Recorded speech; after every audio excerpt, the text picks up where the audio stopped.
Yes guys, welcome back to another video. Welcome to the George Benson Football Channel. Today, we're going to discuss Todd Boehly. We're going to take a little look at some of the comments that he's made to Bloomberg, and we're going to analyse a little bit about whether or not the first 18 days of June are a decent measurement period or not, with these comments that he's made as to whether or not Chelsea are going to be left behind by rivals. You've got Spurs making massive signings. You've got Arsenal pipping us to a Gabriel Jesus, which I kind of see that one. At Chelsea, he's one of many. At Arsenal, Eddie Nketiah. Gabriel Jesus knows he can go 10 games without scoring a goal and still start for Arsenal. That is absolutely nuts. No wonder he's gone there. You got City and Liverpool strengthening, but Chelsea are stuck to the point where the only news we've really got to discuss that is even remotely close to seeing anything happen is that Romelu Lukaku, again, worst kept secret in football at the moment, is that Lukaku will end up at Inter Milan. Chelsea want him gone. Todd Boehly wants him gone. Lukaku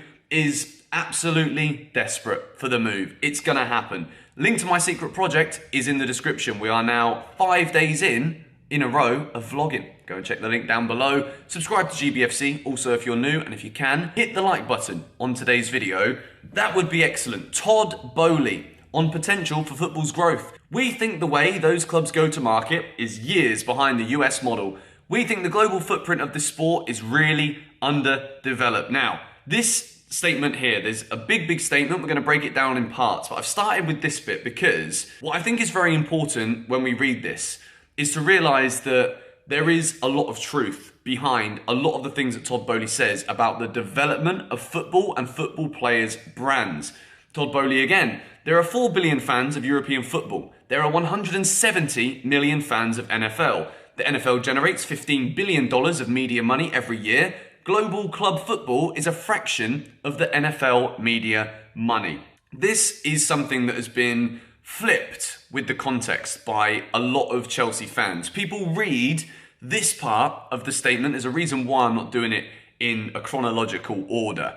People look at this and believe that Todd Boehly, because he's not made any signings in the first 18 days, and he talks about media money, something that as fans, we do not really care about the media money. Yes, the fact that the more money grows, you'd like to think the standard of football should grow. But at the same time, we are here principally to be entertained. Whether our team wins 1-0 and we never play attractive football or not, there is a tribal, passionate connection that connects football fans to their football clubs. And how much money is going into the bank account is something that the majority of fans don't care about. The transfer fees for players, it is commonly said that why on earth would you spend this much money on a player, but then at the same time, did it come out of my pocket? No. Did it come out of your pocket? No. What are we to say? Like, this is ridiculous, it's outrageous. Unless we're spending 100 million on a geezer who only spends 2 months in London, realises he doesn't like it,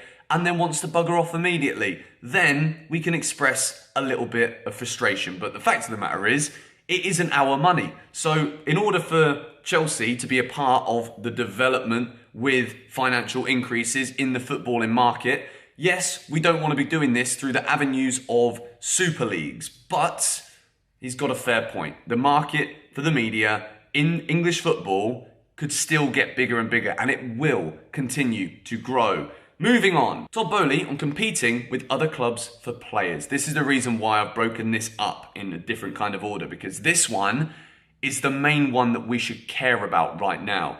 Financial fair play is starting to get some teeth, and that will limit ability to acquire players at any price. UEFA takes it seriously and will continue to take it seriously. This is incredibly concerning for me.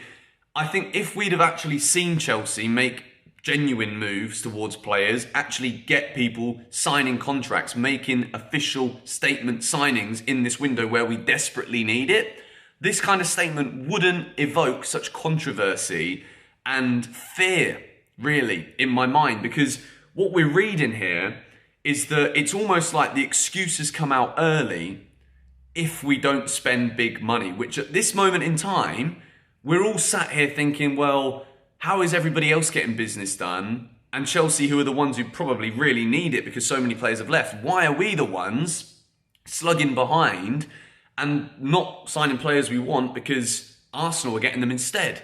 So I totally understand why fans right now are very frustrated because, quite frankly, there's no way on this planet that we can not bolster this squad this summer and compete. It's not possible. But with Todd Boehly talking about UEFA, financial fair play and being able to splash massive money on players, if we take these words literally, we could easily just write off any kind of move for Declan Rice. There were talks of a £250 million budget for Chelsea to spend this summer in the first summer under Boehly. And before we've even signed a free agent, we're seeing these, what could be very strongly considered as excuses, coming out of the woodwork already. We move. They don't realise how big their opportunity is. Let's get a hold of our destiny and think about how to optimise this. The asset class is getting institutionalised. Now we are starting to realise the power of these platforms. Now this is talking about individual players and building their brands. The reason this concerns me is because if we were to use this idea, which again, I agree that there should be a focus from clubs on being able to really increase the presence that players have to not simply earn money from their salaries, but to continue building their brands in alignment with the growth of a football club. The issue I have with this is that all of this is coming out in a very American business-orientated marketing manner before Chelsea have even signed anybody.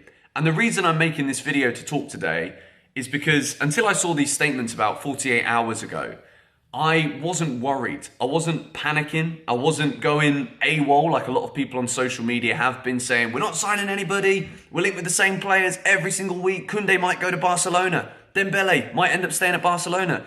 All of these things are true.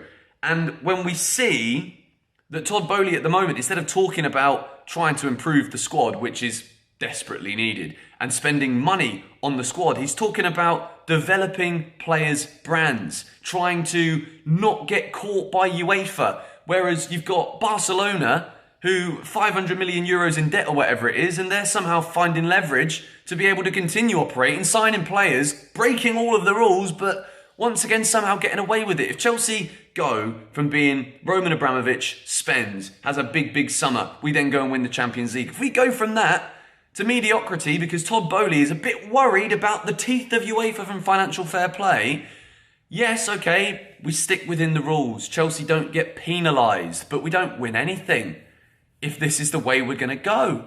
And I think it is absolutely pivotal that at least in this window, we pull our finger out. And the longer it goes on, the more I see us linked with players that are not wanted by clubs in Italy. To no disrespect, but it's a country and a league that doesn't compete for Champions Leagues anymore. Inter Milan, you know, they've got great players, they've got some good individual defenders, but we're being linked with Denzel Dumfries. And I don't think really that's the kind of quality player that we should be looking at for swap deals for a £100 million striker signing who just doesn't want to be here. He was still our top scorer. So at this point, when I see Boehly making these statements, I go from being, it's okay, it's only the 16th of June, it's now the 18th of June. I sat on this one yesterday and really thought about how I was going to approach this video. But the real concerning thing is that there is still nothing done, and we're only seeing statements from our new owner talking about keeping within the realms of FFP,